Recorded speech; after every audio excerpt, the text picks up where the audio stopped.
Hello mga kamamis! Ayan at naglalakad nga kami dito sa taas ng overpass ni Unel dahil meron nga pala kaming lakad ngayong araw na ito. Sa totoo lang, tawa lang ako ng tawa dito pero talagang lulang-lulang-lula na lula talaga ako. Dahil takot na takot ako sa matataas na lugar.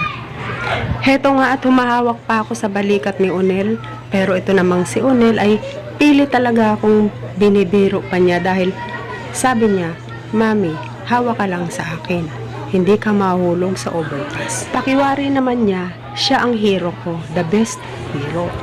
Heto na nga pala ang Philcoa. Dati-rati, itong Philcoa na ito ay maraming mga fast food chain, mga katulad ng Jollibee, McDonald's, lahat dito, 7-Eleven. Pero ngayon, nagsara na siya. Ayan, wala nang mga estudyanteng mga kumakain dito. Kasi, itong Philcoa ay malapit lang ito sa UP Diliman. Kaya, dito tinatambayan o mga kinakainan dati dito ng mga estudyante ng UP. At hindi lang ito dito sa UP na mga estudyante, pati sa mga biyahero, dito rin sila kumakain kasi dati mataong lugar itong Philcoa na ito, pero ngayon hindi ko alam kung bakit nagsara na ito. Ayan, o siguro dahil sa MRT, kasi magmula noong pinatayo na itong MRT ay marami nang naapektuhan dito na mga establishmento, mga building yun. Eto nga, habang inantay pa namin ang kapatid ko ay para lang kami nagbibilang dito ng mga sasakyan ni Unel.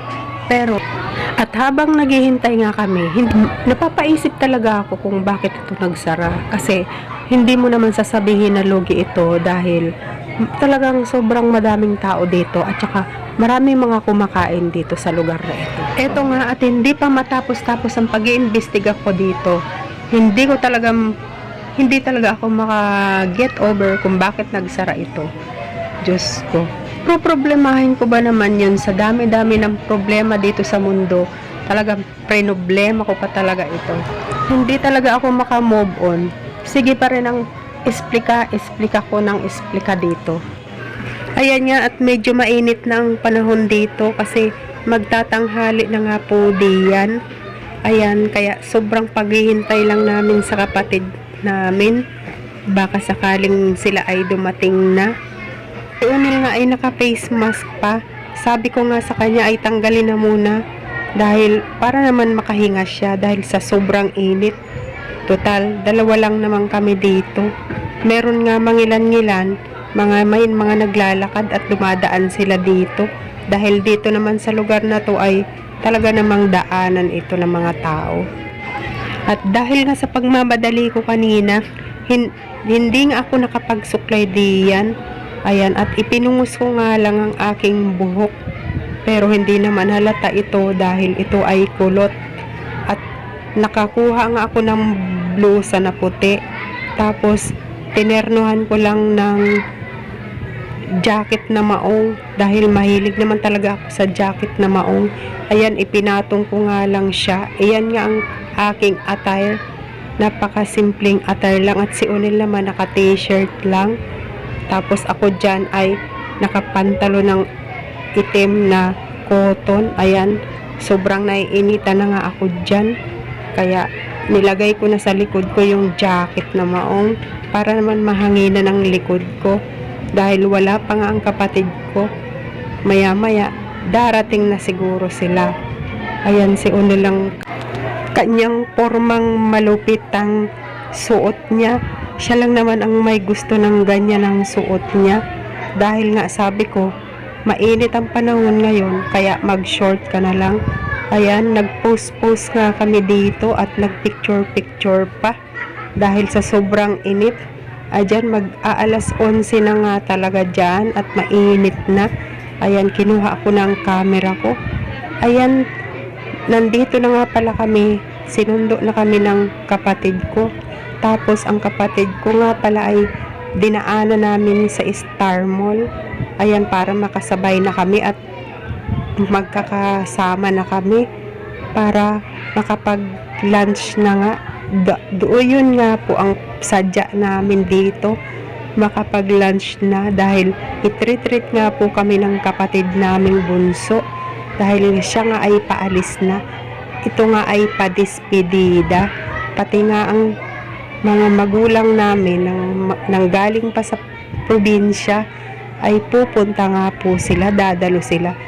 Wala naman po kami ibang mga bisita kundi kaming pamilya lamang. Kaya ayan, nagsama-sama nga kami.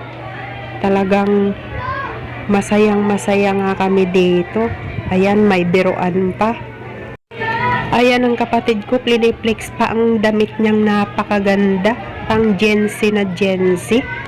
Ayan, naghihingutuan pa yung kapatid ko at saka pamangkin ko. Pero joke lang naman nila yun. Ayan, at naghahanap na nga kami ng makakainan. Kasama ko nga pala kayo ng pamangkin ko.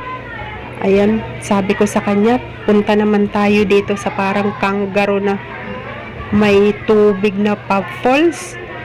Ayan, nag-ano nga kami dyan, nag-model. Akala ko kangaroo, hindi pala. Ikaw pala yun. Ayan, nandito na nga kami sa kakainan namin at nagre-review na nga po sila ng mga makakain namin. And nag-aaral nga pala si Onel ng chopstick pero binitawan niya, hindi pala siya marunong. Ayan, nagre-review pa rin sila ng mga kakainin namin. Hindi nga namin alam kung ano talagang kakainin namin.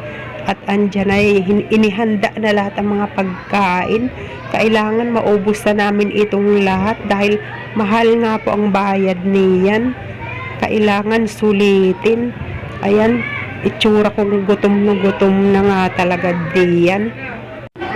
Habang tinititigan ko nga po ang mga pagkain ay hindi ko maintindihan ang mga putahe niyan. Basta mamaya, sabi ko, kakain na lang ako. Ayan, at mayroong pang cake nga. Dahil sa kapatid ko na paalis na, padispedida nga. Pati pamangkin ko na magbe-birthday. Ayan, inihanda na rin. May handa na pati cake. Masayang-masaya nga kaming nagkikwentuhan habang kami ay kumakain dahil nga po, ngayon lang kami nagkasama-samang pamilya. Dahil hindi nga po kami palaging nagkakasama dahil ang mga kapatid ko ay busy sa kanya-kanyang mga trabaho. Pero pag nagsama-sama naman kami, ay hinahalungkat pa namin yung mga kwentong mga dati pa na hindi pa namin napag-uusapan, kaya humahagiki kami ng tawanan. Ayan, at nagsindi na nga ng kandila sa cake ang pamangkin ko. Pero ngayon lang ako nakakita ng ganito palang klase na kandila. Ayan, mabilis na nauubos. Pang Gen Z nga yata itong kandila na ito. Ngayon ko lang talaga nakita ito. Siya nga pala ang pamangkin ko na magbe-birthday. Talagang in advance na ang pa-birthday dahil para makakain nga kaming lahat dahil ngayon nga lang kami nagsama-sama. Nakakatuwa nga po ang pamangkin ko na iyan ay talagang matataas ang grado. At natuwa din naman ako dito sa kandila na ito dahil kailangan mabilisan ng pag-ihip dahil kakaiba nga siyang kandila. Ayan, at ang cake nga ay Black Forest. Itong cake na ito ay isa nga po sa isang paborito kong flavor ng cake. Ayan, natapos na nga kami kumaing lahat. Lumabas na din kami at nagmasid-masid, naglakad-lakad, nagchika-chika pa. Ayan, at dahil mga busog nga kami, sabi namin wag muna kaming biglang uuwi dahil kailangan namin maglakad-lakad. At naghahanap nga po kami dito ng mapagpipicturang. Sa mga hindi pa po nakakaalam, ako nga po ang pinakapanganay sa magkakapatid. Sumunod naman ay yung nasa likod ko kanina. Ayan, at isiniset na nga ng kapatid kong bunso yung pagpapicture namin. Ayun, tapos sabi niya, smile. Ang sabi ko naman, cheesy. Ang dami nga talaga matataas na building dito at saka ang ganda ng fountain ba yan? Ayan, at nandito na nga ako sa bahay namin. Meron nga pala akong mga dala galing sa kapatid ko dahil siya nga ay paalis na. Binigyan niya ako ng mga gamit. Ayan, maayos naman ang pagkakauwi namin ni Unel. Gabing-gabi na nga po diyan, mga alas 11 ng gabi. Good night na po sa inyong lahat. God bless.